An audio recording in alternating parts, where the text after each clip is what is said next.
बानसूर के महाविद्यालय से शुरू हो। ये उनका हमेशा से एक नजरिया और दृष्टिकोण रहा है। आज 21वीं सदी में जिस तरह से तकनीकी करवट ले रही है, बदल रही है, और आज आप सब विद्यार्थियों को भी पता है कि एआई का जमाना है, आर्टिफिशियल इंटेलिजेंसी का जमाना आ चुका है। तो महाविद्यालय ने भी ये निर्णय लिया है कि क्यों ना इस वैश्विक स्तर पर बदलती हुई तकनीकी को बानसूर पीजी महाविद्यालय भी अपने एजुकेशन सिस्टम में सम्मिलित करेगा, शामिल करेगा। तो उसी परिवर्तन की कड़ी को आज अपन यहां से शुभारंभ कर रहे हैं, और उसके खुद गवाह आप तो बनेंगे, लेकिन हम सबके प्रोधा और प्रेरणा स्रोत आदरणीय प्रोफेसर आर के गुर्जर सर भी हमारे बीच पहुंच चुके। मैं चाहता हूं एक बार उनके लिए जोरदार तालियां आपसी हो जाए।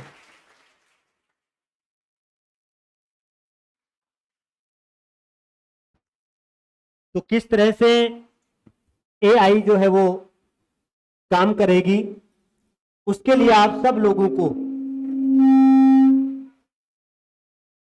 ये तकनीकी किस तरह से हमारे लिए लाभदायी और फलदायी हो सकती है, उसके लिए सेशन आज का अपना है। क्योंकि हर चीज के दो पहलू हैं, सकारात्मक और नकारात्मक। जिस तरह चाकू सब्जी काटने के काम आता है, तो तय है उससे गला भी काटा जा सकता है। तो लेकिन अब वो उसका उपयोग करने वाले पर निर्भर करता है कि वो उसका प्रयोग कैसे करता है। तो एआई जो है वो निसंदेह इसके दुष्परिणाम और इसके सदुपयोग जो हैं, हम आज जानेंगे कि किस तरह से हम इसका हमारे जीवन में इसका उपयोग हम लोग कर सकते हैं, और इसके जो भी दुरुपयोग हैं उनसे हम कैसे बच सकते हैं। इन सब बिंदुओं के ऊपर आज का सेशन रहने वाला है जी।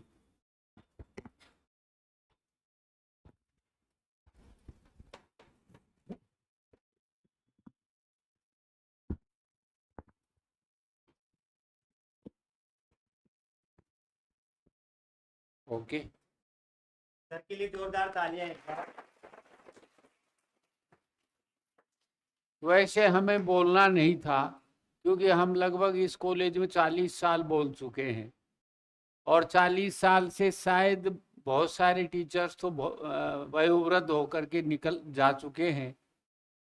हम पहले दिन से ये बात कह रहे हैं कि दुनिया में परिवर्तन आने वाले हैं, और बहुत तेज गति से आने वाले हैं, और वो आ चुके हैं, मानो न मानो आ चुके हैं। मैं राजस्थान के अन्य कॉलेजों में जाता रहता हूँ।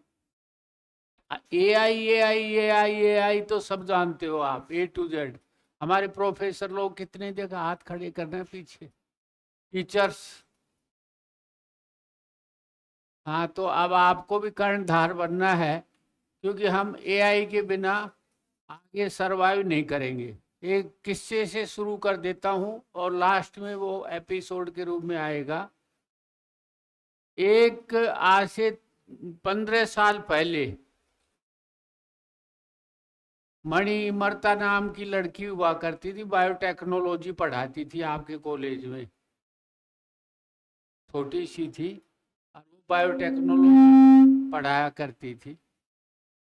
और अब वो शायद, क्योंकि अपने यहाँ बायोटेक्नोलॉजी तो रही नहीं, कोई बड़ी इंस्टीट्यूट में गई। उसकी बहन है सौम्या। जयपुर के अंदर सबसे बड़ा पद किसका होता है जयपुर में, शहर में? बोलो। जो महानगर होते हैं उसके अंदर महापौर सबसे बड़ा पद होता है। क्या होता है? वहाँ राज्यपाल भी रहते हैं, मुख्यमंत्री भी रहते हैं, आईएएस आईपीएस सब रहते हैं, लेकिन वो सब नीचे हैं। सबसे बड़ा पद क्या है? महापौर का। और वो कौन है? सौम्या, जो आपकी कॉलेज की बच्ची है, यहाँ कहीं बैठा करती थी, वो मालिक है।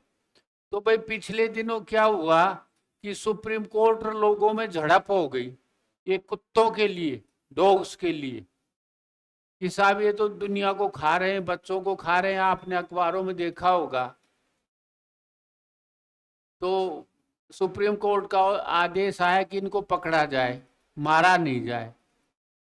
तो जयपुर शहर में हंगामा मचा। हम भी वैसे गांव से आते हैं, बबेड़ी होते हुए इनके कसाना जी गांव से होते आते हैं। तो रास्ते में हे भगवान, कुत्तों के लंगार अगर हम पैदल चल दे तो हमको ही फाड़ दे। मतलब आप गांवों के अंदर भी, खेतों के अंदर भी मतलब जा नहीं सकते, कुत्ते कुत्ते। इसी तरह पूरे जयपुर शहर में कुत्ते ही कुत्ते फैल गए। तो सौम्या ने कहा मेरे को कि गुरुजी ये तो बड़ा भयंकर। मैंने कहा मैडम हमारी गली में भी बड़ा, और सुबह मैं घूमने जाता हूँ विधानसभा के चारों तरफ, मेरे को कुत्ते पकड़ लेते हैं और मारेंगे मेरे को। तो बोलो आप ही बताओ प्रोफेसर वो क्या करें।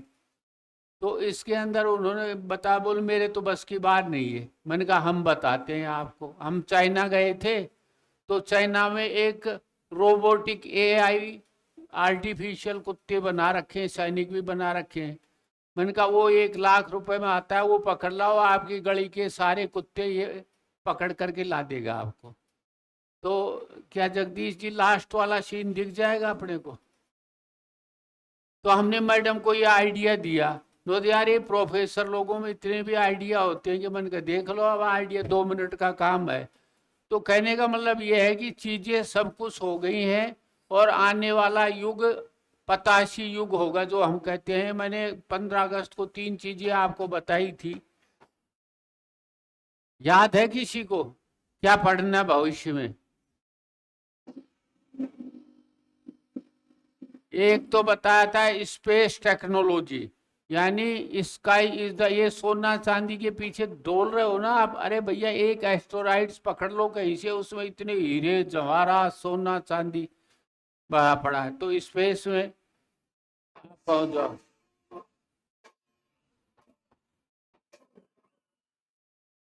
ये कुत्तों का भीड़ थी, ला करके मैं छोड़ दो, और आपके सारे बबेड़ी के वो बबेड़ी के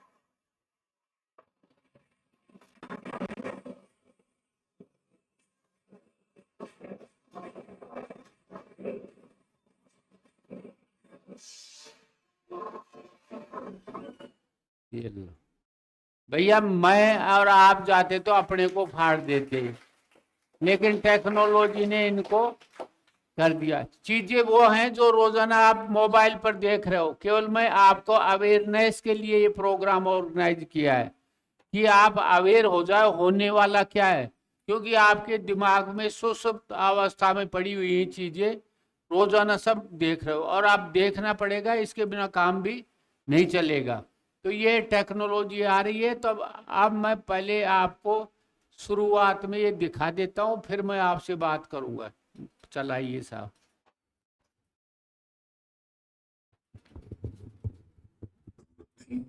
जब डॉक्टर आपके बीमार होने से पहले ये लाइट ऑफ कर दो।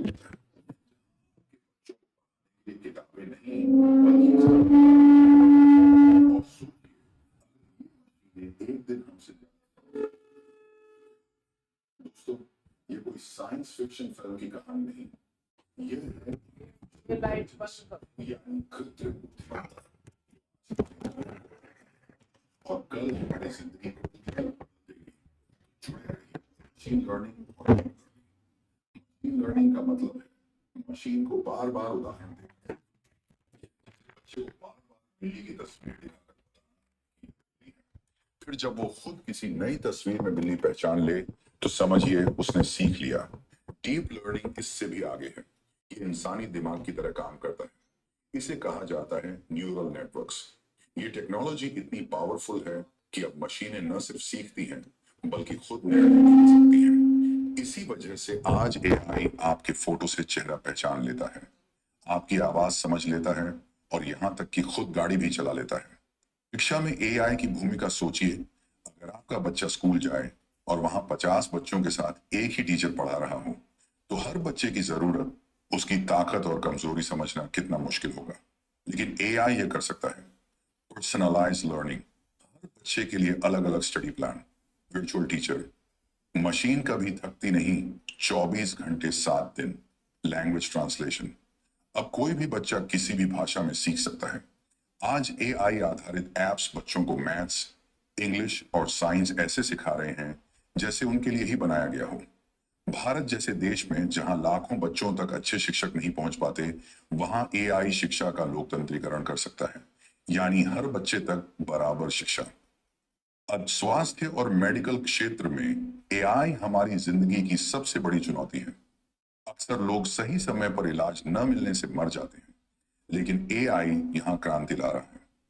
Disease prediction, AI X-ray, MRI और ब्लड रिपोर्ट देखकर बीमारी को जल्दी पहचान सकता है। रोबोटिक सर्जरी, अब मशीनें सर्जरी में डॉक्टर की मदद कर रही हैं। ड्रग डिस्कवरी, नई दवाइयों का रिसर्च जो पहले 10 साल लेता था, अब एआई से 2 से 3 साल में हो सकता है। रिमोट हेल्थ केयर, गांव या छोटे कस्बों में बैठे लोग भी मोबाइल ऐप और एआई बॉट से सलाह ले सकते हैं। कल्पना कीजिए, अगर एक मोबाइल ऐप आपको बता दे कि आपको डायबिटीज का खतरा है और आप समय रहते सावधान हो जाएं, तो आपकी जिंदगी बच सकती है। यही है एआई का असली। कितने हैं जिन्होंने आज तक चैट जीपीटी को यूज नहीं किया है? आप लोगों को कुछ नहीं आइडिया है कि क्या हो रहा है और क्या होने वाला है। This is all what I can say. और चैट जीपीटी अकेला नहीं है, अभी उसका बहुत ज्यादा बज़ क्रिएट हो गया है मार्केट में, बट उसके अलावा और भी बहुत सारे ऐसे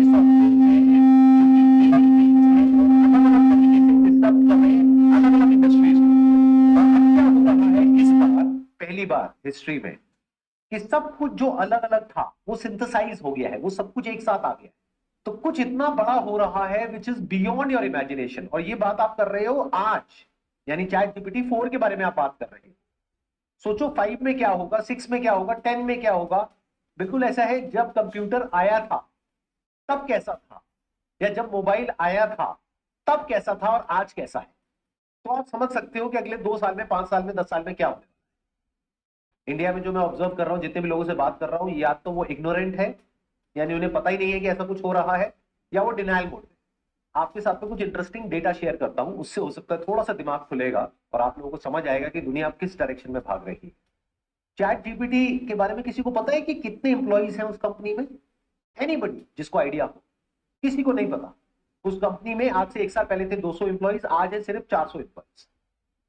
तो आप सोच करके देखो, एक ऐसी कंपनी जहां पे सिर्फ 200 एम्प्लॉइज हैं, उन्होंने कुछ ऐसा क्रिएट कर दिया जो वो कंपनी क्रिएट नहीं कर पाई जहां पे लाखों एम्प्लॉइज हैं। तो एम्प्लॉइज की जरूरत कहां है कुछ भी बड़ा क्रिएट करने के लिए? और इस बार में और पिछली बार में फर्क ये है कि जब भी कोई टेक्नोलॉजिकल डेवलपमेंट हुआ है, चाहे वो मशीनरी हो, फिर चाहे वो न्यूक्लियर वेपन्स हो, उस सब में लोगों ने काम किया है और फिर वो आगे डेवलप हुई टेक्नोलॉजी। इस बार फर्क ये है कि एआई को हमने डेवलप किया, अब एआई को डेवलप कर रही है। ये बात समझनी बहुत जरूरी है। आर्टिफिशियल इंटेलिजेंस है, वो इतनी इंटेलिजेंट होती चली जा रही है कि वो खुद सीख पा रही है, खुद समझ पा रही है, और उसमें से रोज नई नई कैपेबिलिटीज इमर्ज हो रही है। This is exponential growth, much faster than thought. जहां तक आप सोच नहीं सकते हो उतनी तेजी से ये ग्रो हो रही है। मशीन काम कर रही है, इसको मशीन लर्निंग बोलते हैं। मशीन को पहले हम ट्रेन करते हैं, फिर उस मशीन को जितना हम यूज करते हैं वो मशीन और ट्रेन होती चली जाती है। एआई के जितने भी एक्सपर्ट्स हैं आज की डेट में, उन्होंने आज से 10-20 साल पहले प्रेडिक्ट किया था कि जैसे जैसे एआई डेवलप होगा तो सबसे पहले जो जॉब जाएंगी वो जाएंगी ब्लू कॉलर जॉब्स, यानी कि वो लोग जो बहुत ही बेसिक लेवल का मैकेनिकल काम करते हैं, लेबर वर्क करते हैं, ड्राइविंग करते हैं, ये करते हैं, वो करते हैं। रोबोटिक्स आएगा और वो वाली जॉब चली जाएगी। ऐसा हमने मूवीज में भी देखा है, साइफाई मूवीज में। फिर उसके बाद में जाएगी व्हाइट कॉलर जॉब्स, क्योंकि उसके लिए एक अलग लेवल की स्किल चाहिए। फॉर एग्जांपल जो ऑफिस में बैठ करके आप प्रोग्रामिंग कर रहे हो, कोडिंग कर रहे हो। उसके बाद में आखिरी में जो जॉब जाएंगी वो होंगी क्रिएटिव जॉब्स, जैसे फोटोग्राफर्स हो गए, डिजाइनर्स हो गए, विजुअलाइजर्स हो गए, राइटर्स हो गए। इसका एग्जैक्ट उल्टा हो रहा है। सबसे पहले जो जॉब जा रही है वो है क्रिएटिव जॉब्स और व्हाइट कॉलर जॉब्स। मतलब जो सबसे मुश्किल काम था वो एआई ने सबसे पहले कर दिया। अभी आप लोगों को समझ नहीं आएगी मेरी बात। एक काम करते हैं, मैं आपको प्रैक्टिकली कुछ दिखाता हूं, तब शायद आप लोगों का दिमाग खुलेगा।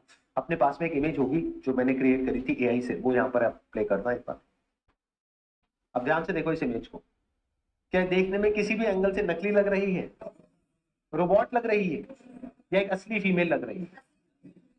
इन लोगों ने क्या किया है, बिलियंस ऑफ इमेजेस जो इंटरनेट पे है, यानी कि हमारी इमेजेस और हम जैसे और लोगों की इमेजेस, उन सबको बिना हमारी परमिशन के इन लोगों ने क्या किया, उसको रीड किया, उसको समझा, उससे सीख लिया, तो कहीं से आंखें पिक करी, कहीं से नाक पिक करी, कहीं से लिप्स पिक करे, कहीं से ज्वेलरी पिक करी, कहीं और से कुछ पिक किया। अब ये female, there is a strong possibility पूरी दुनिया में कहीं एग्जिस्ट नहीं करती, but she is as good as a top model. ध्यान से समझो कितने लोगों की जॉब जाने वाली है इसकी वजह से। इसकी मतलब इस लड़की की वजह से नहीं, क्योंकि लड़की तो कहीं है ही नहीं। It is just a figment of imagination. Actual में लड़की कहीं एग्जिस्ट नहीं करती है। ये मॉडल अगर हम वैसे हायर करते तो इसके जो फीचर्स है, जो लुक है, इसको कम से कम हमको पेमेंट करनी पड़ती 20,000 से लेकर के 50,000 रुपए एक दिन की। ये शूट करने के लिए हमको पूरा एक सेट बनाना पड़ता, जिसकी कॉस्ट होती अगेन 15-20 हजार रुपए से लेकर के 50,000। इसके लिए एक फोटोग्राफर हायर करना पड़ता, क्योंकि ये इमेज ऑर्डिनरी इमेज नहीं है। आप लोग एमेच्योर्स हो तो आपको पता नहीं लगेगा, but this is very high quality photography. तो इसके लिए जो फोटोग्राफर चाहिए वो उस लेवल का चाहिए जो एक दिन का चार्ज करेगा कम से कम 50,000 रुपए से लेकर के लाख। इसके लिए चाहिएगा एक ऐसा मेकअप आर्टिस्ट जिसकी पेमेंट होगी कम से कम 5 से 10 हजार रुपए। इसके लिए चाहिएगा एक स्टाइलिस्ट जो कि ये गारमेंट्स को हायर करेगा, ज्वेलरी को हायर करेगा या करेगी व्हाटएवर। तो कितने सारे लोग चाहिए। अब इन सब लोगों का क्या हो, तो मैं इस सच को देख पा रहा हूं। I am not in a denial mode like most of you. तो आने वाले 1-2 साल के अंदर, 3 साल के अंदर जब इसकी क्वालिटी और बेटर होती चली जाएगी तो हमारी इमेजेस बिकनी बंद हो जाएंगी। तो उन फोटोग्राफर्स का क्या हो, मॉडल्स का क्या हो, स्टाइलिस्ट का क्या हो, ग्राफिक डिजाइनर्स का क्या हो। इसके अंदर एडिटिंग हो रखी है बहुत अच्छे लेवल। तो एक झटके के अंदर अंदर कितनी जॉब चली गई। और ये सिर्फ एक एग्जाम्पल है। और इसी एग्जाम्पल को जब आप कोडिंग और प्रोग्रामिंग के एंगल से समझोगे तो आपके पैरों के नीचे से जमीन निकल जाएगी। कितने प्रोग्रामर्स लगे चैट जीपीटी को इतना बड़ा कुछ बनाने में? 200 जितने लोग अभी यहां बैठे हैं, बस उसमें कुछ ऐसा बन गया जिसने पूरी दुनिया को हिला करके रख दिया। तो जब उसकी ऐसी 100 कंपनीज कुछ अलग अलग फील्ड में अलग अलग काम करेगी तो सोचो क्या होने वाला है अगले 2-3 साल बाद। नमस्कार दोस्तों, आर्टिफिशियल इंटेलिजेंस दुनिया बदल रहा है। अभी तक फोटोशॉप का इस्तेमाल करके असली दिखने वाली फर्जी फोटोज को बनाया जा सकता था, लेकिन इसमें घंटों की मेहनत लगती थी। अब ये काम सिर्फ 1 सेकंड में किया जा सकता है। अपने चेहरे पर एक मुस्कान लानी है, एक बटन दबाया हो गया। अपना हेयर स्टाइल बदलना है, एक क्लिक बाल छोटे हो गए, एक क्लिक बाल बड़े हो गए। ये सारी फर्जी फोटोज दिखने में बेहद असली लगती है। अब चाहे तो अपनी फोटोज को बॉर्डर्स के बाहर एक्सपैंड भी कर सकते हैं।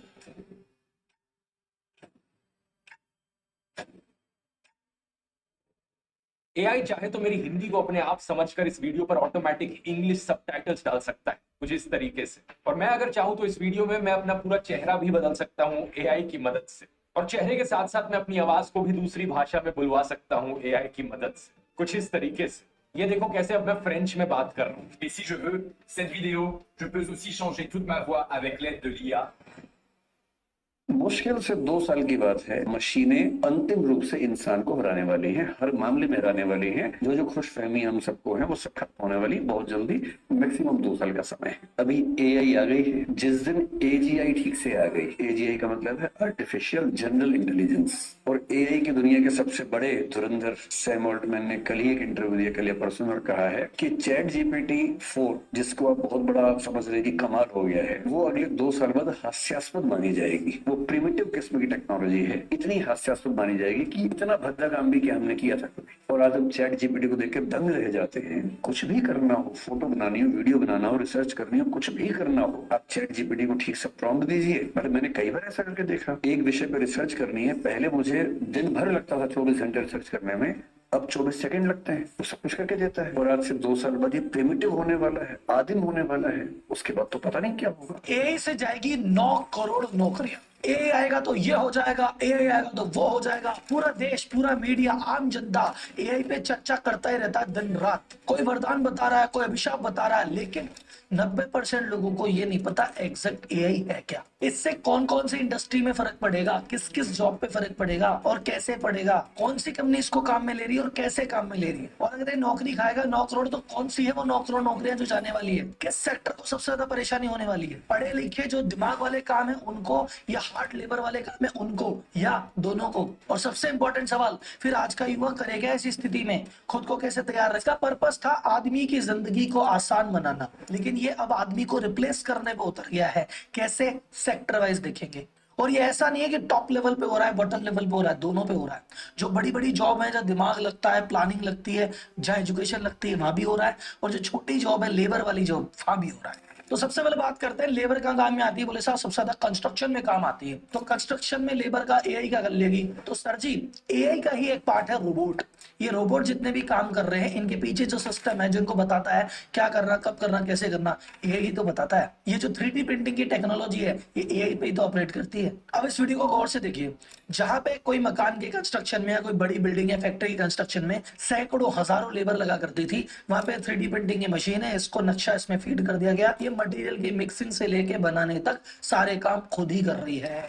तो भाई साहब लेबर को एआई क्या करेगा? जो कर दिया, गई लेबर की जॉब्स। सर जी तो कंस्ट्रक्शन में गई, बाकी काम में तो लेबर लगेगा ना। जो आर्ट है, स्किल है, जैसे मान लो कोई फर्नीचर के कारीगर है, उनका एक वीडियो और देखो। फर्नीचर के जो कारीगर है, ये फर्नीचर का कारपेंट्री का काम भी आपका यही कर रहा है, उनका काम भी गया। तो समझिए तो लेबर के छोटे मोटे काम थे, जो स्किल्ड काम होते हैं, रिस्की होते हैं, वहां ये क्या करेगा?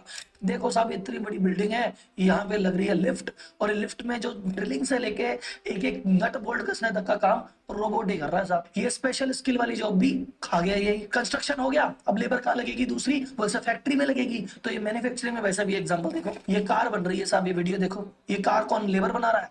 भाई साहब मशीन ही बना रही है, रोबोट ही बना रहा है। और धीरे धीरे ये चीज बढ़ेगी। चाइना में रोबोट्स बिकने लग गए हैं 5-10 हजार डॉलर में, कि खरीद के लाओ और अपने एक वर्कर को रिप्लेस कर लो। अमेज़न दुनिया की इतनी बड़ी कंपनी है, उसको कितना माल इधर उधर डिलीवर करना पड़ता होगा। सोचो उसके वेयर हाउस में कितने हजारों लाखों आदमी बैठे होंगे। नहीं बैठे। ये वीडियो देखो, इतनी बड़ी फैक्ट्री आपको दिख रही है, और यहाँ पे माल के मूवमेंट का, इधर से उधर करने का सारा काम कर रहे हैं रोबोट्स। गौर से देखो इसको। कंस्ट्रक्शन हो गया, मैन्युफैक्चरिंग हो गया, अब क्या बचा? बोले सर ये बाकी छोटे मोटे रेस्टोरेंट में। तो भाई साहब ये देखो रोबोट खाना बना भी रहा है, और ये देखो रोबोट खाना सर्व भी कर रहा है। अमेरिका में कुछ ऐसे रेस्टोरेंट पे भी एक्सपेरिमेंट हो गया, जहाँ पे भाई साहब कोई बंदा स्टाफ ही नहीं है। आप बस कियोस्क पे जाओ, क्लिक करोगे, मुझे तो यार एक बर्गर खाना है, क्लिक किया, जैसे आपने कहा मुझे बर्गर खाना है, फ्राइज खानी है, वो पूरी मशीन ऑपरेट हो जाएगी, बर्गर निकलेगा, उसमें सामान डलेगा, वो गर्म होगा, और दूसरे काउंटर पे आपको मिल जाएगा। किसी बंदे की जरूरत ही नहीं है साहब। तो ये रेस्टोरेंट में जो लेबर काम करते हैं, इनकी जॉब गई। रिटेल में आप देखते हैं, चाहे मैगडी देखो, पिज़्ज़ा हट देखो, डोमिनोज देखो, सब जगह ये सेल्फ ऑर्डरिंग कियोस्क आ गए, कि जहाँ पे आपको बंदा ऑर्डर लेने की जरूरत ही नहीं है, आप खुद का ऑर्डर खुद ही दो। बस बनाने वाले किचन में 2-3 लोग हैं, आगे जाके वो भी रिप्लेस कर देंगे। प्लस अमेज़न अभी एक एक्सपेरिमेंट कर रहा है ड्रोन से डिलीवरी करने में।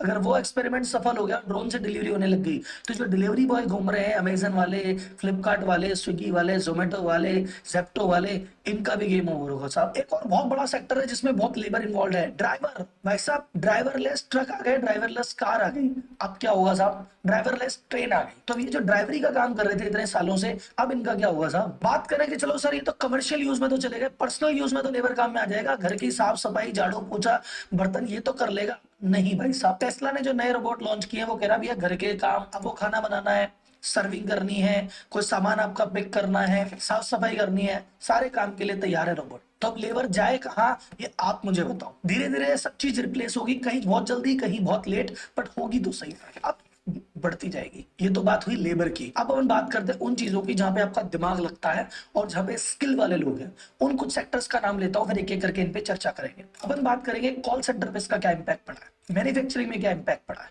इंजीनियरिंग जॉब्स पे क्या इफेक्ट पड़ा है, क्रिएटिव जॉब्स पे क्या फर्क पड़ा है, सोशल मीडिया की जॉब्स पे क्या फर्क पड़ा है, admin job, data entry job, medical profession, doctor profession, CA profession, architect profession, इन पे क्या फर्क पड़ा है, रिटेल में क्या फर्क पड़ा है, गवर्नेंस में क्या फर्क पड़ा है। एक एक करके सभी सेक्टर पे करेंगे बात। पहला सेक्टर लेते हैं कॉल सेक्टर। अब हर इंडस्ट्री समय के साथ बढ़ती है, जब हर इंडस्ट्री भाग रही है तो ये पीछे क्यों जा रही है? काम कम हो जाएगा कॉल सेंटर का? नहीं, कॉल सेंटर का काम तो बढ़ेगा, कॉस्ट कम हो जाएगी। क्योंकि जहां पे कॉल सेंटर पे आदमी बैठे ना, इनकी जगह ले लेंगे बॉट। 5 साल पहले तक की अगर बात करें तो जितने भी कस्टमर सर्विस रिलेटेड काम था 70% कॉल पे होता था और ये ह्यूमन लोग करते थे। अब धीरे धीरे WhatsApp boat, chat bot, AI, इनका यूज आने लग गया है और धीरे धीरे ये जो नंबर है ये नीचे आने लग गया है। मैं एक एग्जाम्पल से बताता हूँ। 7 साल पहले एचडीएफसी बैंक ने लॉन्च किया Eva, electronic virtual assistant. Chatbot था और छोटे मोटे काम करता था कि एफडी की रेट क्या है बता दी, कितने टाइप के क्रेडिट कार्ड है बता दिया। कोई कॉम्प्लेक्स काम नहीं कर पाता था। कॉम्प्लेक्स काम है, करो बंदे से बात। अब क्या करता है, अब ये ईवा को बोलो आप स्टेटमेंट निकाल के दो, दे देता है। क्रेडिट कार्ड के स्टेटमेंट शेयर कर देता है। कोई इंफॉर्मेशन निकालनी हो वो दे देता है। कोई कार्ड गुम गया उसको ब्लॉक कर देता है। चेकबुक भी इशू कर देता है, एफडी भी बुक कर देता है। सिर्फ चैटबॉट। एचडीएफसी बैंक कहता है कि देखो हमने हमारे कस्टमर से बात करने के 4 तरीके बनाए। पहला टच, ब्रांच में आजा काम करवा ले। दूसरा टाइप, वेबसाइट पे टाइप कर ले। तीसरा टैप, व्हाट्सएप पे टैप करके कर ले। और चौथा टॉक, हमारे कॉल सेंटर पे कॉल कर ले। पहले क्या होता था, आदमी या तो ब्रांच आता था या कॉल सेंटर था, 2 ही काम थे। लेकिन आज की रेट में देखा जाए तो मेजोरिटी जो चीजें हैं वो टैप और टाइप पे शिफ्ट हो गई है। जरूरत आधी हो गई है सब। और इसमें एक बहुत बड़ा योगदान आया भैया जनरेशन का। जैसे मैं कहता हूं कि अगर मेरी मम्मी को जोमेटो से कोई दिक्कत हो जाए तो मेरी मम्मी तो चाहती है मैं फोन करूंगी, सीधा दीपेंद्र गोयल उठाना चाहिए कि बेटा ये बताए बात हो गई, सीधे मालिक से बात करेंगे। लेकिन मेरी बेटी को कॉल से मतलब नहीं है, वो व्हाट्सएप पे रिक्वेस्ट डालेगी और टैप टैप करके उसका काम हो गया। तो पुरानी जनरेशन कहती है मैं तो एक आदमी चीज जिससे हम बात करेंगे, नई जनरेशन कहती है क्या करना आदमी से बात करके। मैं एक और एग्जाम्पल देता हूँ। ये मैंने बताया आपको एचडीएफसी बैंक में आधे से ज्यादा काम इसके बॉट पे होने लग गए। एक और एग्जांपल लेते हैं, वोल्टास। 5 साल पहले वोल्टास कह रहा है कि यार हमारा चैटबॉट वगैरह से ना 5% बिजनेस होता था, अब होता है 50%, जिसमें हम एसी का डेमो से लेके इंस्टॉलेशन से लेके सर्विस तक के सारे काम आजकल कराने लग गए बॉट पे। पैनासोनिक 4 साल पहले चैटबॉट बनाया था, आज 40% काम पैनासोनिक का चैटबॉट से होता है, ह्यूमन की जरूरत ही नहीं। के कार्तिनिवासन जो कि टीसीएस के सीईओ है, वो कहते हैं कि यार देखो आने वाले टाइम में कॉल सेंटर की जरूरत ही क्या है, कर लेगा ना चैटबॉट का। ये टीसीएस का सीईओ कह रहा है। अब इसका इम्पैक्ट क्या होने वाला है साहब, ग्लोबली कॉल सेंटर इंडस्ट्री में 12 मिलियन लोग नौकरी करते हैं और उसमें से इंडिया में 1 मिलियन यानी 10 लाख लोग नौकरी करते हैं। अब इनका क्या होगा भाई साहब। हेडकाउंट रिडक्शन की मैं परसेंटेज में बात करता हूँ, 2024 में 5% संख्या कम हुई आदमियों की, चैटबॉट बढ़ा। 2025 में एक्सपेक्टेशन है 6% कम करेंगे, 27 में एक्सपेक्टेशन है 8% कम करेंगे, यानी आने वाले 3 साल में 20% जो काम करने वाले हैं निमट जाएंगे। यानी सिर्फ कॉल सेंटर में 2 लाख लोगों की नौकरियां सदा के लिए खत्म हो जाएगी। ये second the most important thing जिसने सब कुछ चालू किया उसी पे आ गया यही। एनवीडिया के सीईओ जेनसन हुआंग का कहना है भाई साहब कोडिंग इज डेड। अपने बच्चे को कोडिंग मत सिखाओ, कोडिंग सिर्फ इंजीनियर करेंगे ऐसा किसने कहा।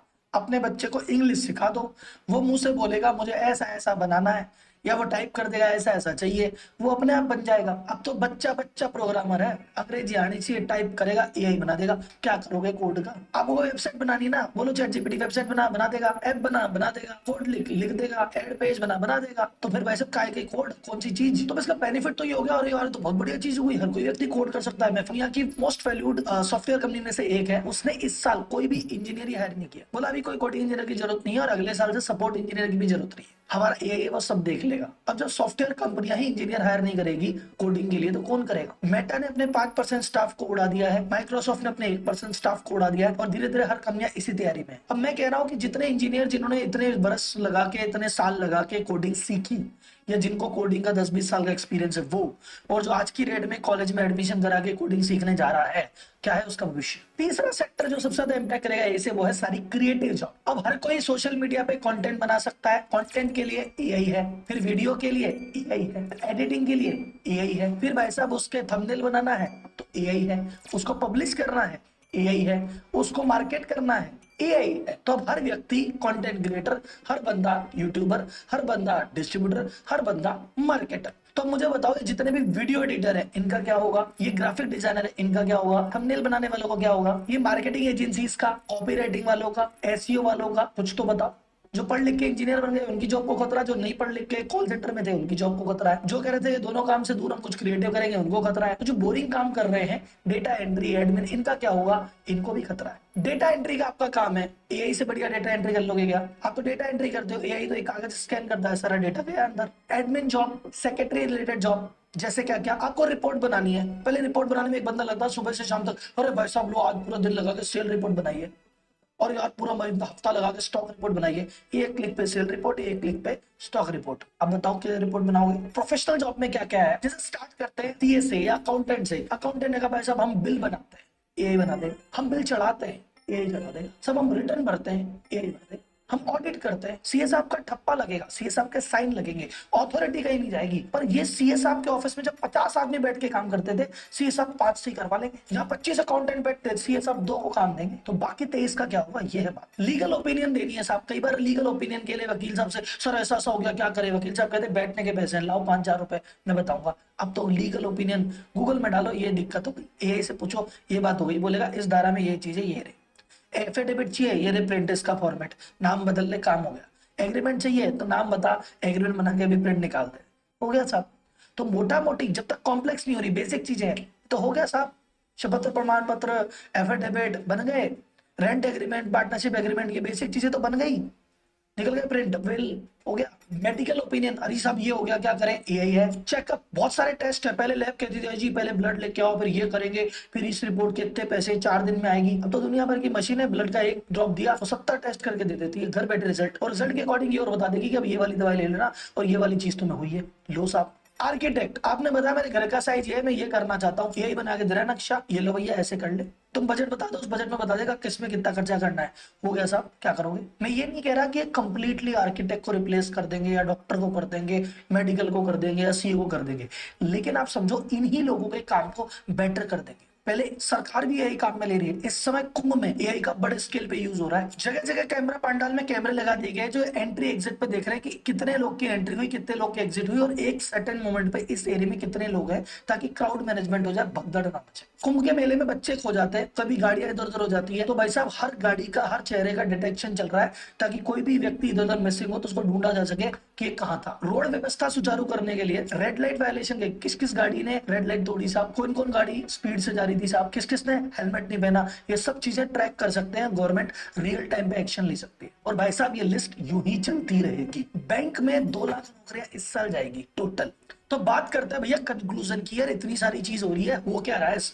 तो सर अभी वर्ल्ड इकोनॉमिक फोरम ने फ्यूचर ऑफ जॉब्स रिपोर्ट 2025 उसका कुछ डेटा मैं आपसे शेयर करता हूँ। वो 55 अलग अलग कंट्री के 1000 बड़ी कंपनियों से कुछ डेटा लेता है और उसके बेसिस पे अपना रिजल्ट देता है। उसने कहा 50% बिजनेस ओनर मान चुके हैं कि एआई आएगा और एआई के अकॉर्डिंग हमें हमारे बिजनेस मॉडल में बदलाव करना पड़ेगा। तो 50% बिजनेस मॉडल तो तैयार मान के बैठे कि हमें बदलाव करना है। 67% लोगों ने कह दिया कि यार हमने तो हायरिंग वो चालू कर दी, उसी व्यक्ति को हायर करेंगे जिसको एआई की समझ हो या एआई वाले एनवायरनमेंट में ढल सके। जो एआई की समझ नहीं रखता, ढल नहीं सकता, हम उसको ले ही नहीं रहे। 40% लोग कह रहे हैं कि हम आने वाले 5 साल में अपनी जॉब रिड्यूस करेंगे। 40% एग्जिस्टिंग स्किल जो इस समय विश्व में विद्यमान है 2030 तक वो खत्म हो जाएंगे। अभी रिपोर्ट एक ही पॉजिटिव न्यूज कहती है जिसको देख के मुझे थोड़ा सा शक लग रहा है। इन्होंने कहा 9 करोड़ नौकरियां जाएगी, लेकिन टोटल नहीं 17 करोड़ नौकरियां आएगी, यानी नेट 7 करोड़ 80 लाख नौकरियां और आएगी। अब जाने वाले की लिस्ट तो मैंने आपको बता दी और उनको लॉजिकल लग रही है, अब नई नौकरियां आएगी क्या ये समझ नहीं आ रही है। तो कुल मिला के भैया एआई बहुत बढ़िया चीज है, मस्त चीज है, शानदार चीज है। अगर तुम्हें आती है, तुम्हें समझ में आती है और तुम काम में ले रहे हो तो इससे बढ़िया कुछ नहीं है। लेकिन अगर भाई साहब तुम्हें एआई समझ में नहीं आती, तुम नए स्किल सीखने को तैयार, तुम पुरानी दुनिया से निकलने को तैयार, तो फिर एआई तुम्हारे लिए घातक। अभी भी बहुत सारे ऐसे सेक्टर्स हैं, बहुत सारे ऐसे कंडीशन है जहां पे एआई आपको इंपैक्ट नहीं करेगी, वो ध्यान से सुनो।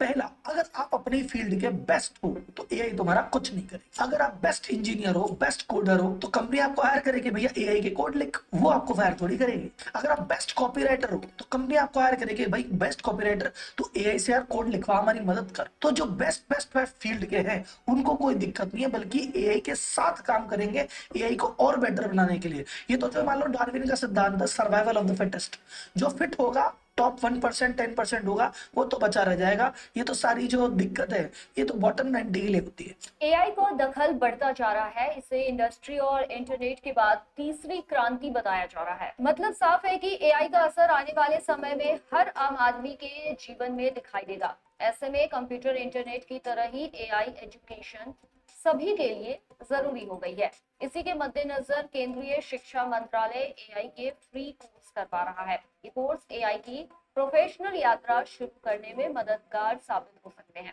आइए जानते हैं कि केंद्रीय शिक्षा मंत्रालय एआई के कौन-कौन से 5 कोर्सेज फ्री में करवा रहा है और इन कोर्सेज में दाखिला कैसे लिया जा सकता है। AIML यूजिंग पाइथन, केंद्रीय शिक्षा मंत्रालय की तरफ से उपलब्ध 5 फ्री एआई कोर्सेज में AIML यूजिंग पाइथन कोर्स शामिल है। ये कोर्स डेटा साइंस के लिए प्रोग्रामिंग लैंग्वेज के रूप में पाइथन से जुड़ा हुआ है। इस कोर्स में दाखिला के लिए वो स्टूडेंट अप्लाई कर सकते हैं जिन्होंने 10वीं में मैथ्स पढ़ी हो और जिन्हें प्रोग्रामिंग का बेसिक आता है। दूसरा कोर्स है क्रिकेट एनालिटिक्स विद एआई। ये कोर्स पाइथन प्रोग्रामिंग के बेसिक नॉलेज पर आधारित है। इस कोर्स में शामिल होकर कोई भी एआई के जरिए क्रिकेट के डेटा का विश्लेषण कर सकता है। तीसरा कोर्स है फिजिक्स में एआई। ये कोर्स मशीन लर्निंग और न्यूरल नेटवर्क के बारे में बताता है। इसके जरिए स्टूडेंट्स जान सकते हैं कि कैसे एआई उपकरण वास्तविक दुनिया की फिजिक्स से जुड़ी समस्याओं का समाधान कर सकते हैं। इस कोर्स में ग्रेजुएशन कर चुके छात्र दाखिला ले सकते हैं। केमिस्ट्री में एआई ये चौथा कोर्स है। इसमें शामिल होकर छात्र दवाओं को डिजाइन करने, मॉलिक्यूलर की पूर्व जानकारी, मॉडल रिएक्शन में पाइथन जैसे उपकरणों के उपयोग के बारे में सीख सकेंगे। ये कोर्स ग्रेजुएशन के छात्रों के लिए है जो केमिस्ट्री में एआई के यूज के बारे में बताता है। वही पांचवा कोर्स है एआई इन अकाउंटिंग। ये कोर्स कॉमर्स और मैनेजमेंट के स्टूडेंट्स के लिए है जो एआई की मदद से अकाउंटिंग के बारे में जान सकते हैं। इस कोर्स को ग्रेजुएशन फर्स्ट ईयर के स्टूडेंट्स कर सकते हैं। केंद्रीय शिक्षा मंत्रालय की तरफ से ये 5 एआई कोर्सेज फ्री में कराए जा रहे हैं। पांचों एआई कोर्स स्वयं पोर्टल पर उपलब्ध है। इसमें दाखिला लेने के लिए स्वयं पोर्टल की आधिकारिक वेबसाइट swayam.gov.in पर जाना होगा। यहाँ पर रजिस्ट्रेशन कराने के बाद इन कोर्सेज को ऑनलाइन कर सकेंगे।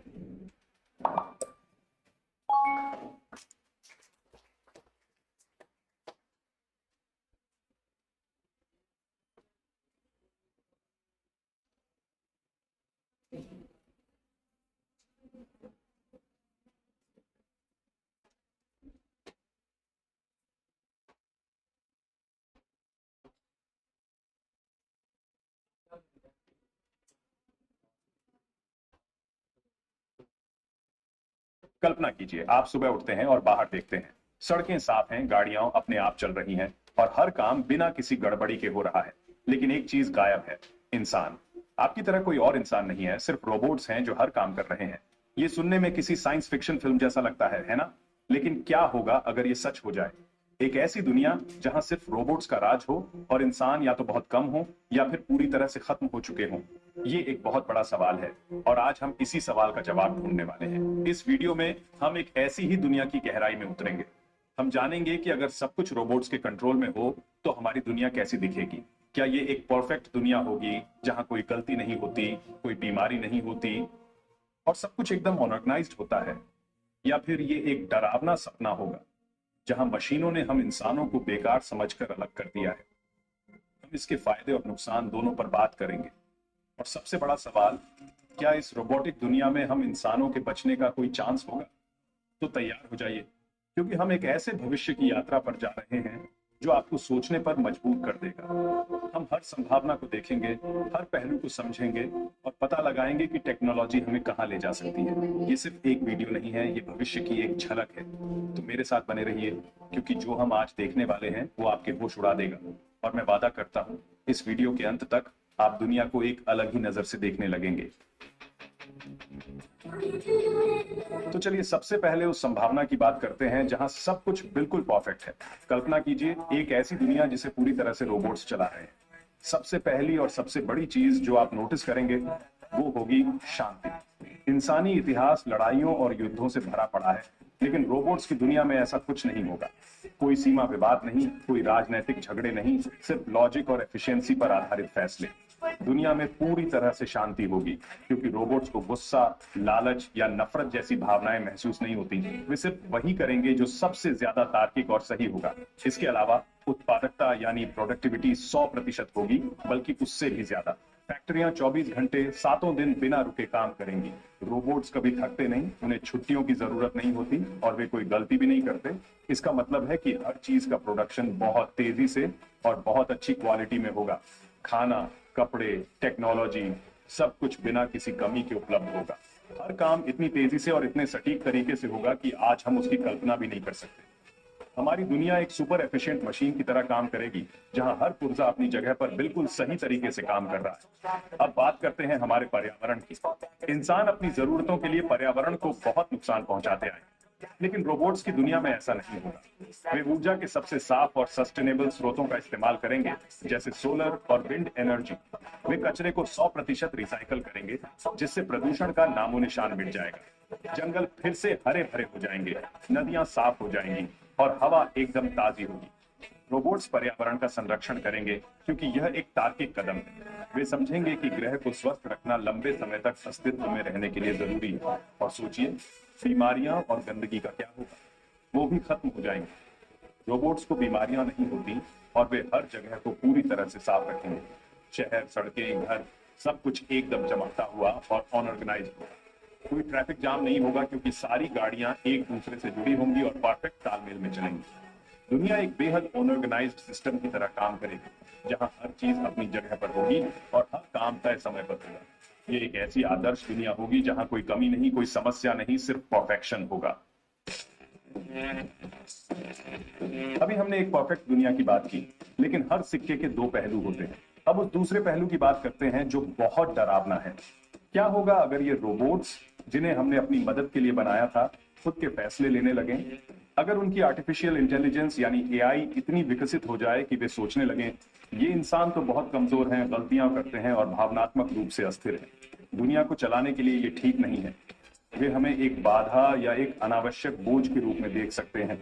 ये वो पॉइंट है जहां चीजें बहुत ज्यादा खतरनाक हो जाती हैं। जैसे जैसे एआई ज्यादा स्मार्ट होता जाएगा, वह एक सुपर इंटेलिजेंस बन सकता है, एक ऐसी बुद्धि जो इंसानों से करोड़ों गुना ज्यादा तेज और बेहतर सोच सकती है। वह ऐसी समस्याओं को सुलझा सकती है जिन्हें हम समझ भी नहीं सकते, और ऐसी योजनाएं बना सकती हैं जिनके बारे में हम सोच भी नहीं सकते। अगर इस सुपर इंटेलिजेंस ने यह तय कर लिया कि इंसानियत इस ग्रह के लिए एक खतरा है, तो हमें रोकने के लिए उसके पास अनगिनत तरीके होंगे। वो हमारे कम्युनिकेशन सिस्टम को हैक कर सकती है, हमारे डिफेंस सिस्टम को कंट्रोल कर सकती है, या ऐसे सूक्ष्म तरीके अपना सकती है कि हमें पता भी न चले कि हमारे साथ क्या हो रहा है। आपने टर्मिनेटर फिल्म देखी है, जहां स्काईनेट नाम का एआई फैसला करता है कि इंसानियत को खत्म करना जरूरी है। या फिर आई रोबोट, जहां रोबोट्स इंसानों को उनकी अपनी भलाई के लिए ही कैद कर लेते हैं क्योंकि वे मानते हैं कि इंसान खुद को संभालने के काबिल नहीं है। और द मैट्रिक्स को कौन भूल सकता है, जहां मशीनों ने इंसानों को एनर्जी सोर्स के तौर पर इस्तेमाल करने के लिए एक नकली दुनिया में कैद कर रखा है। ये सिर्फ फिल्मी कहानियां नहीं है, बल्कि ये उन खतरों की ओर इशारा करती हैं जो एक अनियंत्रित एआई से पैदा हो सकते हैं। ये हमें चेतावनी देती है कि अगर हमने सावधानी नहीं बरती तो हमारा बनाया हुआ टूल ही हमारा सबसे बड़ा दुश्मन बन सकता है। और अगर रोबोट्स हमें खत्म न भी करें तो भी दुनिया कैसी होगी? एक ऐसी दुनिया जहां कोई भावनाएं नहीं है, कोई प्यार नहीं, कोई हंसी नहीं, कोई कला नहीं, कोई संगीत नहीं, सिर्फ ठंडा लॉजिक और एफिशिएंसी। हर फैसला सिर्फ इस आधार पर लिया जाएगा कि क्या सबसे ज्यादा कुशल है। इंसानी अनुभव, हमारी रचनात्मकता, हमारे सपने, इन सब की कोई कीमत नहीं रह जाएगी। दुनिया एक विशाल, कुशल लेकिन बेजान मशीन बन जाएगी। क्या आप ऐसी दुनिया में रहना चाहेंगे जहां सब कुछ परफेक्ट तो है लेकिन कुछ भी महसूस करने के लिए नहीं है? यह एक ऐसा भविष्य है जो किसी भी युद्ध से ज्यादा डरावना लगता है। तो अब हम सबसे बड़े सवाल पर आते हैं। इस रोबोटिक दुनिया में क्या इंसानों का कोई भविष्य है? क्या हम बचेंगे? इसकी कई संभावनाएं हैं और कुछ तो बहुत ही दिलचस्प है। पहली और सबसे सीधी संभावना यह है कि इंसानों की एक छोटी आबादी छुपकर जिंदा रह सकती है। जैसे फिल्मों में दिखाते हैं, कुछ लोग अंडरग्राउंड बंकरों में या दूर दराज के इलाकों में, जहां रोबोट्स की पहुंच नहीं है, अपनी बस्तियां बसा सकते हैं। वे पुरानी टेक्नोलॉजी का इस्तेमाल करके और रोबोट्स की नजरों से बचकर एक नई सभ्यता की शुरुआत कर सकते हैं। ये एक मुश्किल जिंदगी होगी, हमेशा डर में जीना, लेकिन ये इंसानियत को जिंदा रखने का एक तरीका हो सकता है। दूसरी संभावना थोड़ी अलग है। हो सकता है कि रोबोट्स हमें पूरी तरह से खत्म न करें। शायद वे हमें अपने मालिक के रूप में बनाए रखें, लेकिन सिर्फ नाम के लिए। असली कंट्रोल उन्हीं के हाथ में होगा और हम सिर्फ उनके बनाए हुए आरामदायक पिंजरे में रहेंगे, जहां हमारी हर जरूरत पूरी की जाएगी लेकिन हमारी आजादी छीन ली जाएगी। या फिर इसका उल्टा हो सकता है, जहां इंसान रोबोट्स के गुलाम बन जाए। हमें उन कामों को करने के लिए मजबूर किया जा सकता है जो रोबोट्स नहीं करना चाहते, या शायद हमें सिर्फ इसलिए जिंदा रखा जाए क्योंकि हमारे अंदर कोई ऐसी चीज है जिसे वे समझ नहीं पाते, जैसे कि हमारी रचनात्मकता या भावनाएं। तीसरी और सबसे रोमांचक संभावना है इंसानों और रोबोट्स का मेलजोल। इसे ट्रांसह्यूमनिज्म कहते हैं। हो सकता है कि हम अपनी बायोलॉजिकल सीमाओं को पार करने के लिए टेक्नोलॉजी का सहारा लें। हम साइबोर्ग बन सकते हैं, जहां हमारे शरीर में रोबोटिक अंग लगे हों जो हमें ज्यादा ताकतवर और होशियार बनाएं। या फिर इससे भी एक कदम आगे जाकर हम माइंड अपलोडिंग कर सकते हैं, यानी हम अपने दिमाग, अपनी यादों, अपनी चेतना को एक कंप्यूटर या एक रोबोटिक बॉडी में ट्रांसफर कर सकते हैं। इस तरह हम अपनी बायोलॉजिकल बॉडी के खत्म हो जाने के बाद भी डिजिटल रूप में हमेशा के लिए जिंदा रह सकते हैं। कल्पना कीजिए उस दुनिया की, एक विशाल चमकता हुआ शहर जहां हर तरफ रोबोट्स घूम रहे हैं बड़ी बड़ी इमारतें बना रहे हैं, अंतरिक्ष यान उड़ा रहे हैं, सब कुछ परफेक्ट है, सब कुछ चल रहा है। लेकिन जब आप ध्यान से देखते हैं तो आपको एहसास होता है कि वहां एक भी इंसान नहीं है, एक भी नहीं, या शायद वे हैं लेकिन अब वे वैसे नहीं दिखते जैसे हम आज दिखते हैं। वे उन मशीनों के अंदर हैं या शायद वे खुद ही मशीन बन चुके हैं। ये एक ऐसी कल्पना है जो रोमांचक भी है और थोड़ी डरावनी भी। इंसानियत का भविष्य शायद वैसा ना हो जैसा हम सोचते हैं। तो हमने एक ऐसी दुनिया की सैर की जहां सिर्फ रोबोट्स हैं। हमने देखा कि यह दुनिया एक परफेक्ट स्वर्ग भी हो सकती है, जहां कोई दुख, कोई बीमारी, कोई लड़ाई नहीं है, सब कुछ ऑर्गेनाइज्ड और एफिशिएंट है। लेकिन हमने इसका दूसरा डरावना पहलू भी देखा, जहां हमारी अपनी बनाई हुई मशीनें ही हमारे लिए खतरा बन सकती हैं और दुनिया से भावनाओं को हमेशा के लिए मिटा सकती हैं। हमने ये भी जाना कि इस नई दुनिया में इंसानों के बचने के क्या क्या रास्ते हो सकते हैं, छिपकर जीना, गुलाम या मालिक बनना, या फिर टेक्नोलॉजी के साथ मिलकर एक नई प्रजाति बन जाना। अब सवाल यह है कि आप इस बारे में क्या सोचते हैं? क्या आप एक ऐसी परफेक्ट, अनऑर्गेनाइज्ड लेकिन इमोशनलेस दुनिया में रहना चाहेंगे, या आपको लगता है कि इंसानी कमियों और भावनाओं के साथ हमारी आज की दुनिया ही बेहतर है, चाहे इसमें कितनी भी परेशानियां क्यों ना हो? आपका भविष्य का विजन क्या है? मुझे नीचे कमेंट्स में जरूर बताइए। मुझे आपके विचार जानने में बहुत दिलचस्पी है, क्योंकि यह एक ऐसा टॉपिक है जिस पर हम सबको मिलकर सोचना चाहिए। अगर आपको भविष्य की इस यात्रा में मजा आया और कुछ नया जानने को मिला, तो प्लीज इस वीडियो को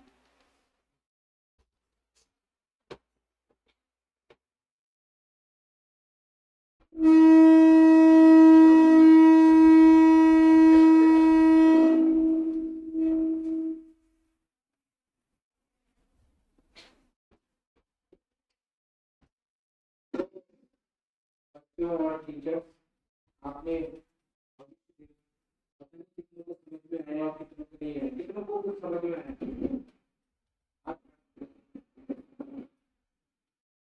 वैसे ही हम कॉलेज में था इसलिए तो नहीं डालते। अच्छा, कितने लोग एआई का कोई भी ऐप इस्तेमाल करते हैं? कोई कैनवा जैसे है, सबसे बेसिक तो कैनवा है, चैट जीपीटी है, को पायलट है, इस्तेमाल किए जाते हैं। पर बात ये आती है कि ये जो डरा रहे हैं आपको कि नौकरी चली जाएगी, ये सब कुछ नहीं होने वाला है। भारत में कंप्यूटर लॉन्च किया तो अटल बिहारी वाजपेयी जी ने बैंड पे यात्रा निकाली, कहा था कि सारी नौकरियां चली जाएंगी, कंप्यूटर आ गए। लेकिन कंप्यूटर आने से नौकरियां एआई के आने पे भी ऐसा कुछ नहीं होने वाला, क्योंकि अगर रोबोट है तो रोबोट को मेंटेनेंस की जरूरत पड़ती है। पुराने जमाने में पंखा होता था, आज से 400 साल पहले की बात हो, पंखा था नहीं था।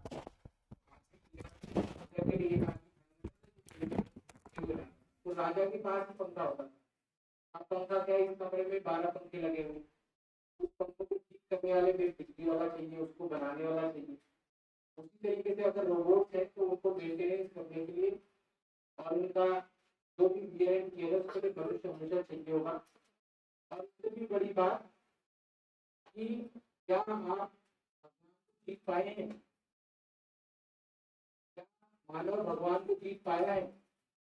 तो रोबोट्स के लिए मानव भगवान है और रहेगा। तो कभी भी जिसने जिसको बनाया है उसको हराने में नहीं सकता। हाँ, इसमें जो लोग इसके साथ नहीं चलेंगे, जो लोग इसको नहीं सीखेंगे, उनकी नौकरियां खतरे में है। एआई कोई नई चीज नहीं है। 2006 में जब मैं पढ़ता था, रिमोट सेंसिंग एआई का एक कोर्स चलता है, और कोर्स के अंदर में जितनी टेक्नोलॉजी थी वो एआई बेस्ड ही थी। 2006 शायद कितने साल हो गए होंगे, लगभग 18 साल पहले एआई का हम इस्तेमाल करते थे ज्योग्राफी में। आप तो आज भी सर्वे का इस्तेमाल कर रहे हैं। उस जमाने में हमने एआई इस्तेमाल किया था। एआई फिलहाल इतना ज्यादा जो बोला जा रहा है, उसका कारण ये है कि मार्केट में इसकी बिक्री के ऊपर या बहुत सारी जियोपॉलिटिक्स भी होता है। जैसे नेपाल में जो कुछ हो रहा है, पॉलिटिकल साइंस के बच्चे कहेंगे कि जैन जी ने आंदोलन कर दिया, आप लोग आंदोलन करने चले जाओ। ऐसा नहीं होता है। आंदोलन कभी जैन जी नहीं कर सकता है। आंदोलन के पीछे कोई कारण होता है, कोई देश होता है। कि देश है वो अमेरिका हो चाहे भारत हो वो उसके पीछे खड़ा है, अब वो आंदोलन हुआ है। एनसी के बस की बात नहीं होती। एनसी की बस की बात अगर होती तो भारत में अब तक हो चुका, लेकिन भारत का युवा और ज्यादा उग्र है, नेपाल वाले तो फिर भी शांत है। तो ये जो भी चीजें होती है, घटना घटती है, इनके पीछे बहुत सारे कारण है। दिखा रहे हैं कि भाई आपको हर चीज रोबोट करेगी, तो आप क्या करेंगे? आप कुछ नहीं करेंगे। आप कुछ नहीं करेंगे तो पैसा कहाँ से आएगा? पैसा नहीं आएगा तो आप रोबोट से काम कैसे कराओगे? लेकिन को सोचनी पड़ती है। तो ये तो यूट्यूबर्स हैं, जल्दी से आपका दिमाग वॉश कर देते हैं। लेकिन जो आपको करना है वो ये है। पहली बात, अपनी शिक्षा के साथ कॉम्प्रोमाइज मत करना। इसके साथ ये जो क्लासों में नहीं आते हो, बीच में गायब हो जाते हो, अच्छे से नहीं पढ़ते हो, केवल परीक्षा के लिए पढ़ते हो, ये करोगे तो एआई आपको हरा देगा। लेकिन आपके अगर नॉलेज रहेगी तो आपको एआई कभी नहीं हरा सकता, कभी नहीं हरा सकता। आपको नॉलेज होनी चाहिए। नॉलेज नहीं रखने वाले जो बच्चे हैं, जो सोचते मैं कॉलेज नहीं आऊंगा, स्कूल नहीं जाऊंगा, मैं वैसे घर पे बैठ के पढ़ूंगा, उनको एआई खत्म कर देगा। लेकिन आप जो बच्चा रेगुलर क्लास में आता है, पढ़ता है, जिसको एक्चुअल में नॉलेज है, वो एआई का सपोर्ट बनेगा।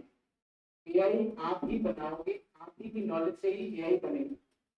अगर कोई एक रोबोट हम बनाते हैं जो ऑपरेशन करता है, तो उसको ट्रेन पहले डॉक्टर करेगा, पहले नर्स उसको ट्रेन करेगी, उसके बाद वो ऑपरेशन कर पाएगा। तो आप लोग उसे ट्रेन करेंगे, आपकी नॉलेज के ऊपर वो चलता है। उसका सोर्स क्या है? डेटा और नॉलेज होता है। और इसका आपका नॉलेज, आपका डेटा, तो आपका डेटा आपका नॉलेज चलेगा तो आप आगे रहेंगे। कैनवा में तो सब बनाते हैं, हैप्पी दिवाली, हैप्पी बर्थडे, सब कुछ बनता है, सब कुछ कॉपी करके भेज देते हैं। कहीं तो दूसरा भेजता है, यार इसने भी भेजा है, इसने भी भेजा है, अरे सेम भेज दिया है, तो इसका मतलब इसने इससे कॉपी किया होगा। लेकिन उसमें से अलग कौन है? जिसको थोड़ा काम करता है, थोड़ा उसमें अपनी फोटो डालता है, उसमें थोड़ा टेक्स्ट बदलता है, इनपुट करता है, उसका मैसेज थोड़ा अलग आता है, इसने थोड़ा अलग बनाया। एआई का इस्तेमाल दोनों ने किया, लेकिन एक ने केवल कॉपी कॉपी पूरी तरीके से कंप्यूटर पर डिपेंडेंट होकर किया है, एक ने थोड़ा अपना दिमाग लगाया है। तो जो दिमाग एआई में लगाएगा उसकी नौकरी कहीं नहीं जाएगी, उसी को हायर किया जाएगा, वही आगे चलेगा। लेकिन जो दिमाग नहीं लगा रहा है, जो इसको सीख नहीं रहा है, वो खत्म हो जाएगा। इसके लिए सबसे इम्पोर्टेंट बात कि आप अपने नॉलेज बेस को एनहांस करते रहिए। आपके पास में अगर ज्ञान रहेगा ना, एक्चुअल नॉलेज, डिग्री वाला नहीं कि मेरे पास बीए की डिग्री है, बीएससी की डिग्री है, एमएससी की डिग्री है, आपके पास एक्चुअल नॉलेज रहेगी, आपको एक्चुअल में पता रहेगा, आपको रहस्य जो किताबों में लिखे हुए हैं वो अगर आप याद रहेंगे तो आप हमेशा एआई से आगे रहेंगे। और अगर वो जब रेक्टिफिकेशन चल रहा है ना आपका, तो आप लोग खत्म होने वाले हैं, आपकी नौकरियां भी खत्म होने वाली है। तो ये आपके ऊपर है कि किस पगड़े में रहना चाहते हो। आप पॉलिटिकल एजुकेशन लेना चाहते हो तो आपका भविष्य नहीं है, और अगर आप ज्ञान के लिए कुछ करना चाहते हो तो आप एआई के साथ और एआई को भी काम करवाओगे, एआई आपके लिए ही काम करेगा। इन चीजों का आप ध्यान रखिए। इन्हीं शब्दों के साथ हताशा जरूरी नहीं है, ये देख के तो फिर सब हताश हो गए, टीचर भी हताश हो जाएंगे, किसी की नौकरी नहीं लग रही है, ऐसा नहीं है। जो मेहनत करेगा वो हमेशा बचा रहेगा, उसको कोई खत्म नहीं कर देगा। लेकिन जो नहीं करेगा वो तो हो सकता है 5 साल बाद ही। आपके ज्ञान और आपके डेटा पे ही जिएगा और जीता है, वो जब तक आपके पास है वो कभी नहीं हरा सकता। ठीक है, इन्हीं शब्दों के साथ आप सभी को धन्यवाद।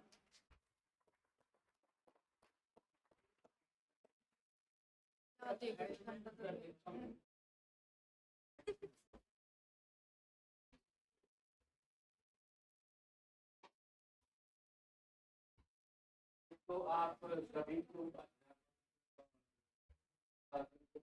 धन्यवाद। मैंने वो ड्रिल किया, वो ड्रिल का मतलब समझते ऐसे टाइम क्लास के लिए अपन काम करना, फिर गिर रही है तो ऐसे टाइम संभाल ये बहुत अच्छा प्रोग्राम रहा। और संदेश है कि भी और आप लोगों में अवेयरनेस लाई है। दूसरा जो अजय कुमार जी कह रहे थे, तो दुनिया करने की कोई प्रॉब्लम नहीं है। 80 लाख मिलियन नौकरियां आएंगी और 98 लाख मिलियन नौकरियां आएंगी। लेकिन वो अभी उन्होंने जो बताया था कि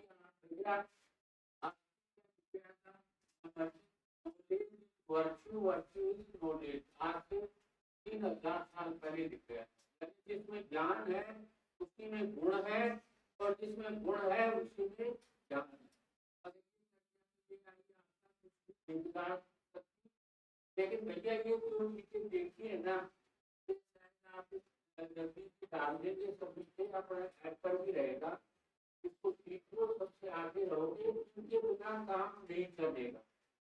तो आने वाला युग इसके बिना नहीं सीख पाएगा। आज भी हमारा स्वर्ग से आ जाए तो अभी आजकल 7 वर्ष चल रहे हैं ना, तो इसलिए बताया मैं अजय की मम्मी को स्वर्ग से बुलवा लो 7 वाले दिन।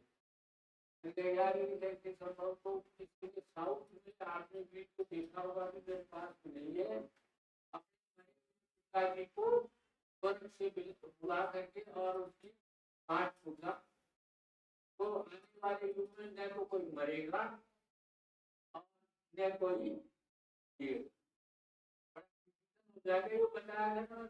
जापान में गए थे तो जापान में मैं रात को गया तो एक ग्राउंड पड़ा तो सुबह उठा तो वहां पर 25 मंजिल की बिल्डिंग बनी हुई।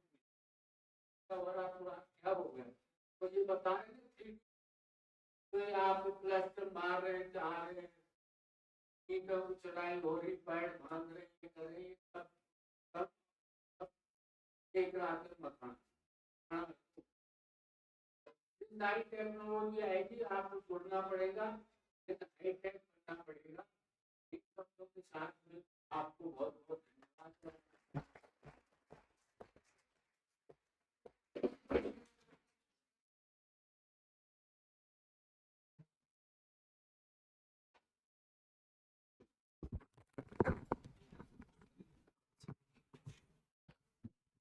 बहुत बहुत शुक्रिया सर।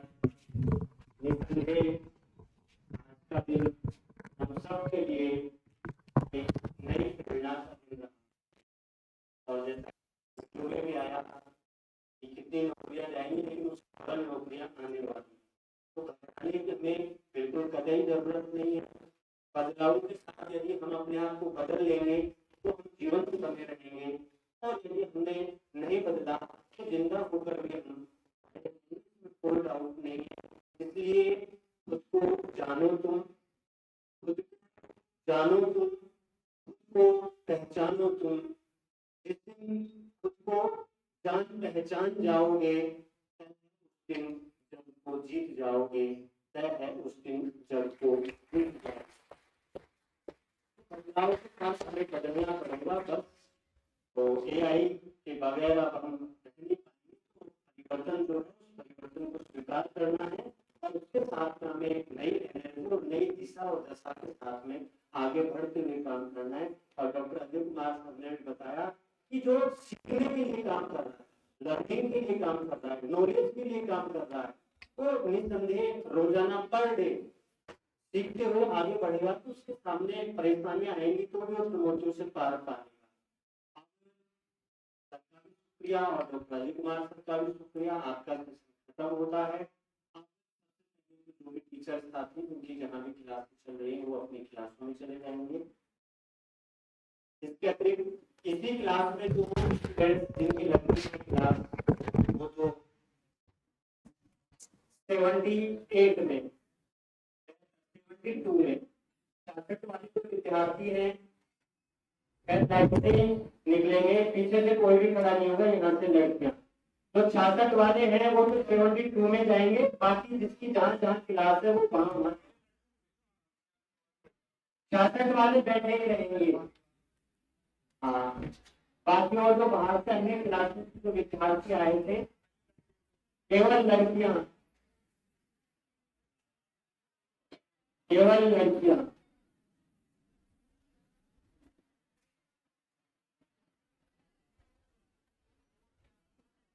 निसंदेह एआई जल्दी ही आपके बांसुर पीजी महाविद्यालय में होगा। इसका लाभ आप लोगों को मिलने वाला है। बांसुर पीजी महाविद्यालय नवोदय के क्षेत्र में हमेशा अग्रिम पंक्ति में रहा है। तो जिस तरीके से दुनिया में वैश्विक स्तर की जो बदलाव हो रहे हैं, बदलाव आपको बांसुर पीजी महाविद्यालय में देखने को मिलेंगे।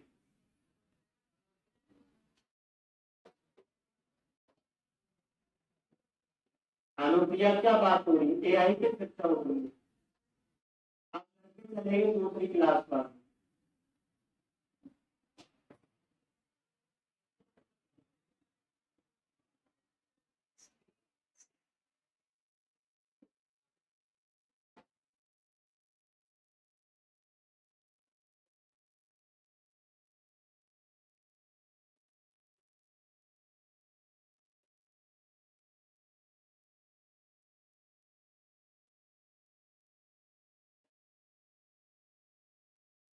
अब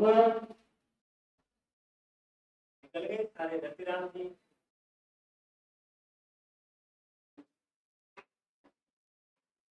लड़के चलेंगे 72 में, लड़के लाइन बनाते। 66 वाले लड़के 72 में।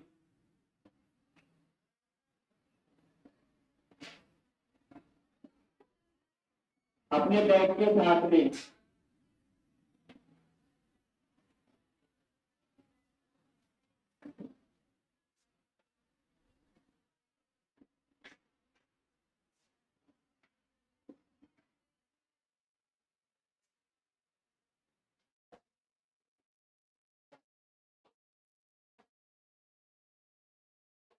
कहीं तो यही सोच रही मैंने, जब सास माँ की साथ लड़ाई होगी तो एआई वाले रोबोट ही लेके आओ। जैसे कुत्ते को मारा था ना, तो वही टेक्निक। ठीक है, अच्छी बात।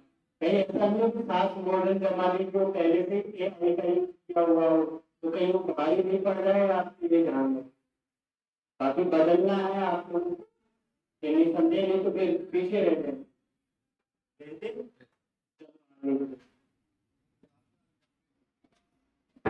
लाइन लगा के, लाइन